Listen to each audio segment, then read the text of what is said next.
인사하겠습니다. 사랑합니다. 축복합니다. 할렐루야. 매주일 또 예배를 드릴 수 있다는 것이, 또 이렇게 절기를 맞아서 함께 절기 예배를 드릴 수 있다는 것이 얼마나 감사한지 모르겠습니다. 오늘 또 감사절을 통해서 또 진정한 또 감사의 삶이 또 새롭게 시작되어질 수 있도록 또 은혜 베풀어 주시기를 기원드립니다. 주중에 한 이틀 동안 꽤 많은 비가 내렸습니다. 모처럼 대천천에 물이 넘치고, 물이 막 넘치니까 지저분한 것들도 다 씻겨 내려가고, 또 이제 비가 그치고 또 이웃에서 엄마가 아빠가 아이들 데리고 나와서 물놀이도 하고 물고기도 잡고, 큰 피해가 없이 부족한 강수량이 좀 채워졌나 싶어서 좋았습니다. 우리나라는 비교적 강수량이 많은 나라 중에 하나입니다. 물이 많은 지역은 쌀농사가 많고, 물이 좀 적은 지역은 밀농사가 많다는 얘기를 들었습니다. 그래서 이 동아시아, 동남아시아 쪽이 비가 많기 때문에 쌀농사를 짓고, 저 유럽이나 저쪽은 비가 많지 않아서 1년 내내 계절이 거의 비슷하거든요. 그래서 밀농사를 짓는답니다. 빵을 처음부터 먹으려고 먹은 게 아니고 밀농사를 짓다 보니까 밀로 할 수 있는 것들이 발달이 되었다는 얘기를 들었습니다. 우리나라 연간 강수량이 1300mm인데 세계 평균이 880mm니까 많은 편이죠, 그죠? 그런데 최근 몇 년간 가뭄이 계속되었습니다. 모처럼 장마에 넘치는 대천천, 이 하천물을 보면서 이스라엘을 생각했습니다. 성경에 하나님이 선택하셔서 하나님의 백성의 모델이 된 나라가 이스라엘 백성들입니다. 이스라엘은 물 부족 국가입니다. 주요 하천들은 요단강이 이제 남쪽으로 아래로 내려가면서 내륙으로 유입되는데, 먼저는 큰 그 호수, 바다, 요단강 물이 갈릴리 바다로 흘러들어가고, 호수인데 너무 커가지고 바다라고 그럽니다. 그 다음에 또 갈릴리에서 사해로 흘러들어가고, 갈릴리 바다에서 전 국토의 절반에 해당되는 지역에 물을 공급합니다. 그러니까 이스라엘의 이 비는 생명과 같은 존재입니다. 지도를 보면 아시겠지만 좁고 긴 평원, 또 구릉지대, 그리고 사해를 많이 들어봤지 않습니까? 지구 표면에서 가장 낮은 지역이 사해 지역이랍니다. 거기에 이제 물이 다 이렇게 고이는 거죠. 더 이상 빠져나가지 못하고 이제 거기는 이제 생물이 살지 않습니다. 그리고 가장 넓은 지역이 남부의 네게브 지역. 성경에 보면 남방 네게브로가 아니라 그랬잖아요. 그 네게브 지역. 여기가 사막지대입니다. 가장 넓은 자리가. 그런데 이스라엘 그 땅, 팔레스타인 그 땅을 젖과 꿀이 흐르는 땅이라고 했습니다. 비옥한 땅으로 말하고 있습니다. 척박하고 건조하고 황무한 그 땅을 젖과 꿀이 흐르는 땅이라고 합니다. 왜인가요? 그것은 하나님께서 그 백성들을, 하나님께서 그 땅을 돌보아 주시기 때문입니다. 도시에서 살아가는 우리는 사실 별 생각 없이 오늘 비가 오나 보다 안 오나 보다, 또 비가 좀 많이 오면 불편한 게 많습니다. 그죠?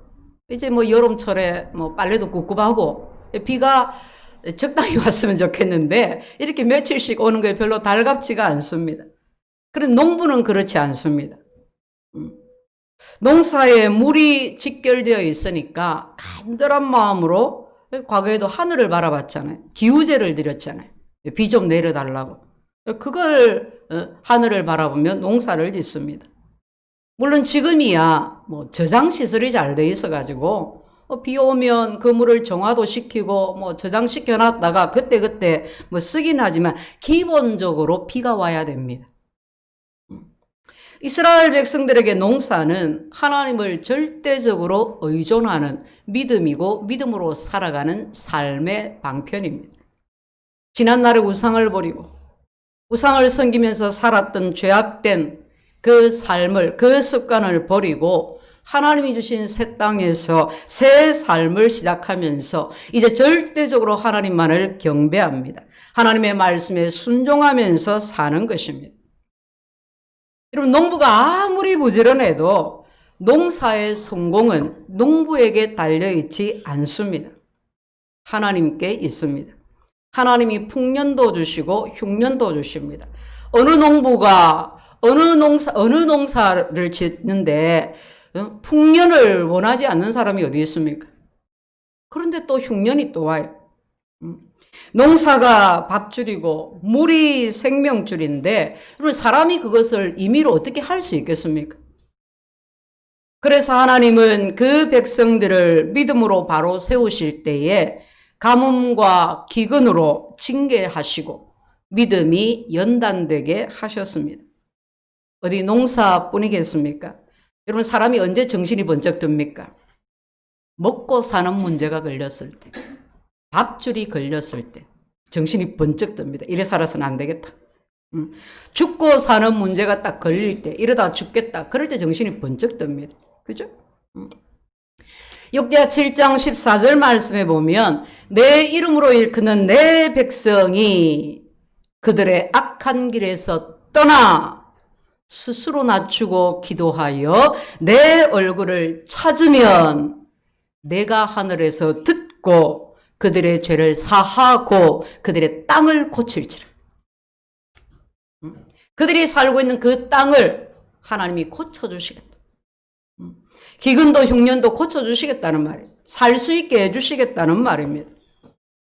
사랑하는 성도 여러분, 우리는 우리 삶에 일어나는 모든 일에 대해서 하나님을 구하는 믿음이 있기를 바랍니다. 하나님의 교훈을 찾고 깨닫고 하나님께로 돌이키게 되기를 바랍니다. 믿음을 잘 지켜서 어떤 상황 속에서도 하나님의 긍휼하심을, 하나님의 역사하심을 보게 되는 그런 믿음의 사람이 되기를 축복합니다. 혹 여러분의 삶에 가뭄이 들어있지는 않습니까? 가정에, 직장에, 사업장에, 또 나라에 가뭄이 들어있지 않습니까? 생명의 하나님께로 돌아가야 합니다. 심령에 기근이 들었습니까? 채워지지가 않습니까? 만족이 안 됩니까? 하나님의 생명줄을 붙잡아야 합니다. 내 안에 들어와 있는 내 삶의 여전한 우상을 제거하고 하나님 앞에 엎드리는 것입니다. 하나님 앞에 겸손히 엎드려서 내가 있어야 할 곳에 있고 내가 해야 할 일을 제대로 바르게 하는, 그렇게 다시 시작하는 것입니다. 여러분, 내 삶에 가뭄이 들면, 내 마음에 가뭄이 들면, 내 몸에 가뭄이 들면, 내 영혼에 가뭄이 들면 기쁨이 없습니다. 평안이 없습니다. 잠깐 기뻤다가 다 날아갑니다. 의욕이 없습니다. 뭘 삶에 대한 의욕이 있어야지, 뭘 하고자 하는 의욕이 있어야지 살 건데 아무 그냥 낙이 없습니다. 괜히 그냥 짜증을 부립니다. 원망하게 됩니다. 별일 아닌데 참지를 못합니다. 혹시 내가 괜히 짜증이 나고 막 원망이 되어지고 불평을 하고 자꾸 그러고 있으면 내가 지금 갈에 있구나. 내가 지금 기갈에 들어 있구나. 내가 지금 기갈에 드는 징조구나. 피폐해지고 강팍해져서 그런 거예요. 별것 아닌데 수용이 안 되는 거라 이게. 강팍해지는 거예요, 마음이. 여러분, 너무 바짝 말라 있으면 비가 내려도 다 튕겨 나갑니다, 물이. 그죠? 흙이 너무 바짝 말라 있고. 이걸 갈아서 살살 해줘야 되는데 그냥 이렇게 말라 있는 상태는 굳어서 물을 줘도 물이 안 들어갑니다. 그럼 마음을 갈아야죠. 기도하고 회개해야죠. 그죠? 열매는 고사하고 이 가라앉은 심령이 먼저 해갈이 되어야 합니다. 하나님께로 돌아가는 것입니다. 하나님의 말씀으로, 말씀이 있는 곳으로 돌아가야 하는 것입니다. 우리를 살리는 물이, 생수가 하나님께 있습니다. 하나님의 말씀에 있습니다. 말씀이 날마다 우리를 살리고 살게 합니다.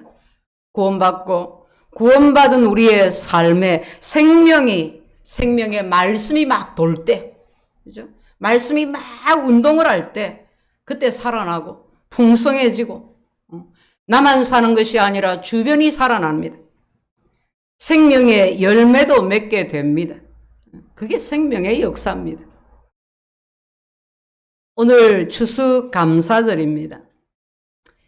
구약에서 맥추감사절, 구약에서 맥추감사절은 중간 추수의 절기였습니다. 맥추라는 말이 보리맥자, 보리를 추수한다 그런 뜻이에요. 추수하는 절기 가운데 가장 먼저 지키는 절기. 농사를 짓고 그 곡식의 첫 열매를 수확을 하면서 하나님께 감사했습니다. 신약으로 들어와서 맥추감사절은 오순절 성령 강림절이 되었습니다. 모세의 규례에 의하면 이 맥추절은 이제 농사를 짓고 처음 수확한 그 첫 곡식단, 그것을 거둘 때를 초실절이라고 하는데, 그때로부터 50일 되는 날, 오순절이 맥추감사절. 그러니까 이제 한 단을 거두고 다 농사를 이제 다 수확을 해야 되잖아요. 그게 한 50일 걸리나 봐요. 그죠? 오순, 50일. 그래서 맥추감사절을 오순절이라고도 했습니다. 그런데 이날 인류 역사를 통틀어서 가장 엄청난 일이 벌어졌습니다.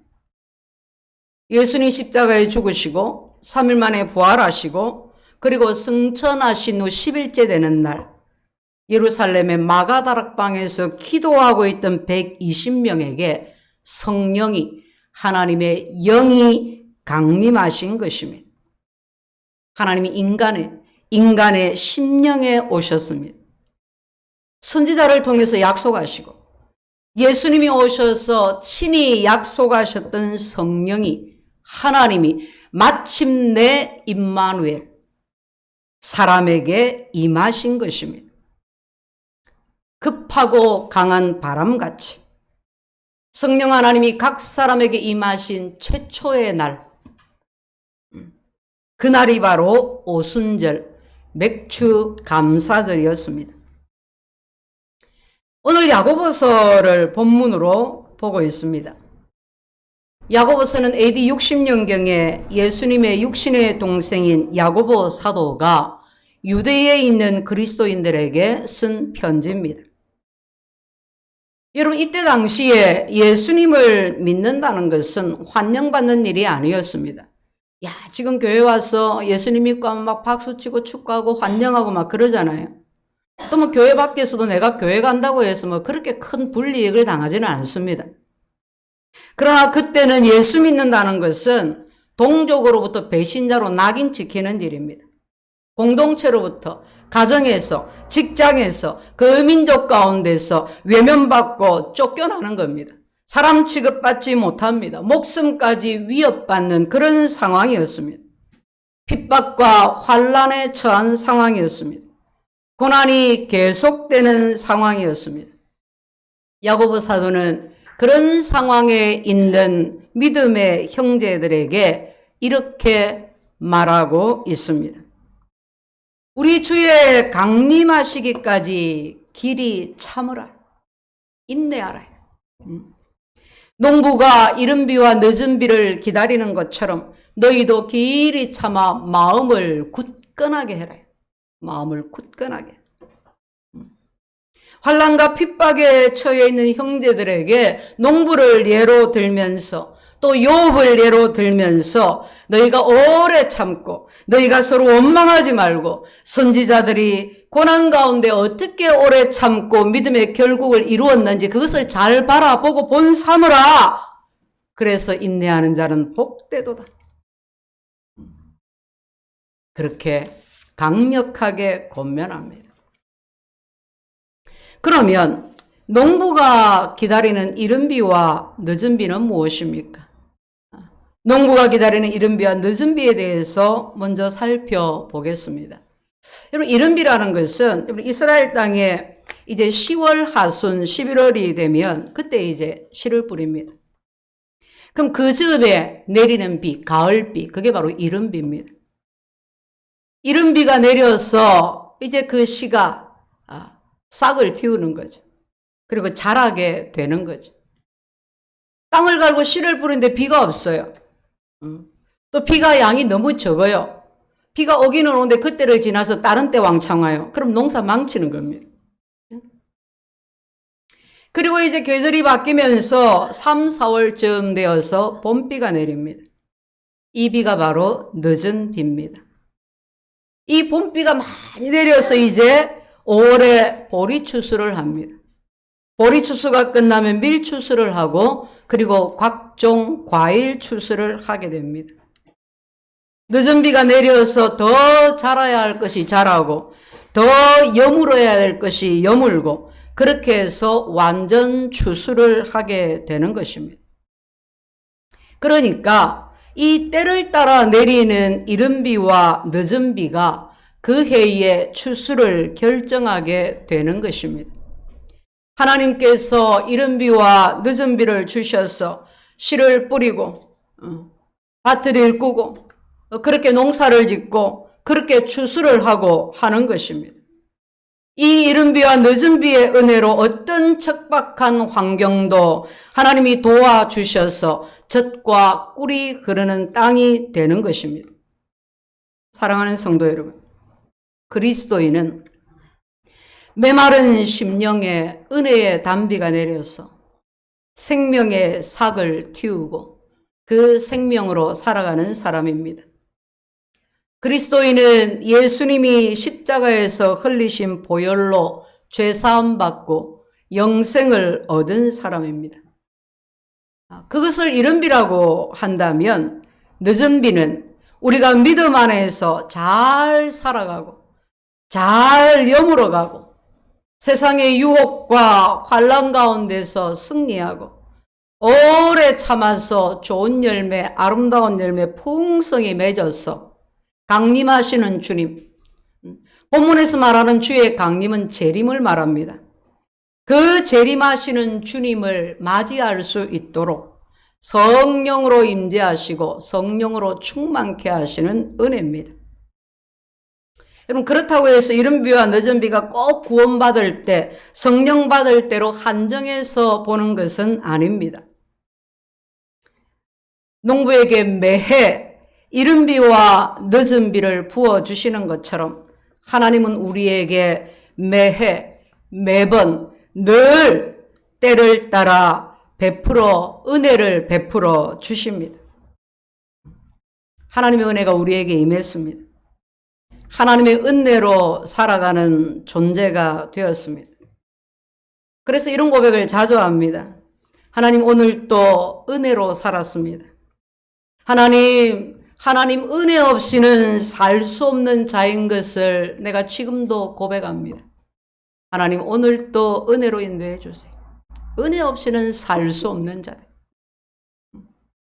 의식을 하든 의식을 하지 못하든 하나님의 은혜가 있어서 살아왔고 오늘도 살고 있고 또 내일도 살아가게 되는 것입니다.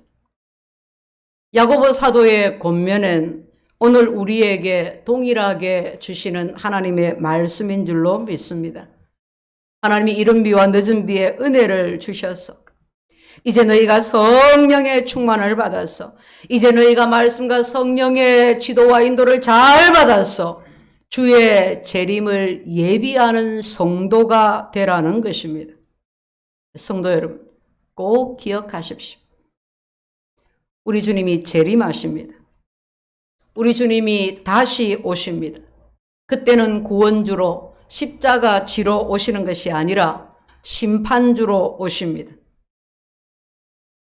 그날 먼저 죽어서 낙원에 있는 성도들이 주님과 함께 올 것입니다. 구름 같은 성도들이 주와 함께 온다고 했습니다. 주님이 재림하실 때 그때 살아있는 자들은 휴거될 것입니다. 질병으로 또 가난으로 고통당해도, 억울한 일을 당해도, 핍박을 당해도 참고 길이 참을 수 있는 것은 이 땅에서의 삶이 다가 아니기 때문입니다. 최종 목적지가, 내 인생의 최종 목적지가 이 세상이 아니기 때문입니다. 지금 내가 비록 병들었고 힘든 삶을 살고 있어도 저 천국에서 영혼의 영에, 그죠? 쇠하지 아니하고 멸하지 않는, 죽지 않는 그 영의 몸을 입고 영원을 주님과 함께 살게 될 것을 알기 때문에 오늘 견딜 수 있고 참을 수 있는 것입니다. 그리고 감사하는 것입니다. 절기는 감사하라고 주신 것입니다. 절기가 아니라도 감사하지만 사람이 하도 잘 잊어버리니 절기를 정해서 날을 정해놓고 하나님의 은혜를 기억하는 것입니다. 감사하고 기념하는 것입니다. 우리가 맥추감사절 절기를 맞으면서 우리는 무엇보다도 예수님 믿고 우리가 이같이 하나님의 말씀을 듣고 하나님을 예배하며 사는 하나님의 백성이 됐다는 것을 감사할 수 있기를 바랍니다. 하나님께서 이른 비 늦은 비의 은혜로 때를 따라 먹이시고 입히시고 보호하시고 인도해 주시는 것을 감사하시기 바랍니다. 주님이 재림하실 때까지 말씀과 성령으로 함께 하셔서 끝내는 믿음으로 승리하도록, 승리에 추수할 수 있도록 이른 비와 늦은 비의 은혜를 내려주시는 것을 감사하시기를 바랍니다. 여러분 한번 생각해 보십시오. 지난 시간 우리 삶에 하나님이 얼마나 많은 은혜를 베풀어 주셨습니까? 지금도 얼마나 크신 은혜 가운데에 나와 내 삶을, 우리를 지켜주시고 계십니까? 또 이후로도 하나님께서 얼마나 좋은 것들로, 얼마나 크신 은혜로 우리에게 베풀어 주실 것입니까? 주신 것을 인해 감사하고 주실 것을 인한 감사가 우리에게 끊이지 않을 이유가 얼마나 많습니까? 그런데 보면 안타깝게 여겨지는 일들이 종종 있습니다. 하나님의 은혜가 임해서 그 은혜로 살아왔고 살아가고 있는데 그것을 모르고 있습니다. 하나님의 은혜로 얼마나 많은 것들을, 좋은 것들을 받았고 그 안에 살고 있는데 그것을 모르고 있습니다. 성령이 감동을 주시고 교훈을 주시는데 그것을 모르고 있습니다. 거절하고 있습니다. 자꾸 엉뚱한 데서 은혜를 찾습니다. 입술로는 이렇게 말합니다. 그래, 생각하면 참 감사한데, 감사하지. 머리로 지식으로는 감사합니다. 그 정도는 감사해야 한다는 것을 알고 있습니다. 그런데 그 마음에 감사가 없습니다. 그 입술에 감사가 없습니다. 그 삶에 감사가 없습니다. 그 입에서 나오는 순간 그저 어디로 다 날아가 버리는지 진정한 감사가 없는, 그래서 몸이 건조한, 은혜 안에 있으면서 늘 혼자 기갈에 사람처럼 그렇게 살아가고 있는 이들을 볼 때에 얼마나 안타까운지 모릅니다. 주의 재림이 가까웠습니다. 코로나19 사태를 보면서 더욱 주의 재림이 가까웠다는 것을 느낍니다. TV에서 한 감염병 전문의가 나와서 이번 코로나19 우리나라 첫 환자도 그분이 확진했다고 하던데, 그분이 나와서 코로나19 유행에 대해서 얘기를 하는데, 이 코로나19 바이러스의 강도, 이 세기는 사스나 메르스보다 약한 거랍니다. 지금까지 나온 것 중에서 사스와 메르스가 가장 강력한 거랍니다. 그런데 뭐냐? 감염력이 너무 빠르다는 거예요. 확산 속도가 너무 빠르다는 거예요. 그리고 뭐 지병이 있으신 분들은 아주 치명적이 되는 그런 결과를 가져오죠. 사스는 소멸했습니다. 없어졌습니다. 메르스는 지금도 중동 지방에서 메르스 환자가 발생합니다.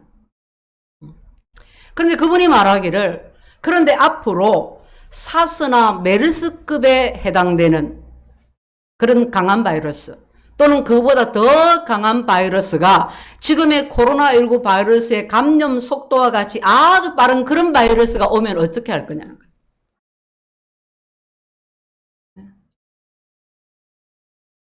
너무 두렵다는 거예요. 여러분, 이 병도 인류가 이렇게 번성하고 의학이 과학이 발달하면서 우리가 별의별 걸 다 치료하고 병을 정복해가고 있지 않습니까? 여러분, 과거에 심장을 이식한다는 걸 생각을 해봤습니까? 너무 심장이 내 안에 들어와서 살고 있고, 뭐 다른 장기도 마찬가지고, 생각도 못한 희한한 일들이 일어나는데, 이렇게 발달을 해가고 있는데, 그런데 보니까 치료가 안 되는, 치료할 수 있는 더 센 게 막 나옵니다.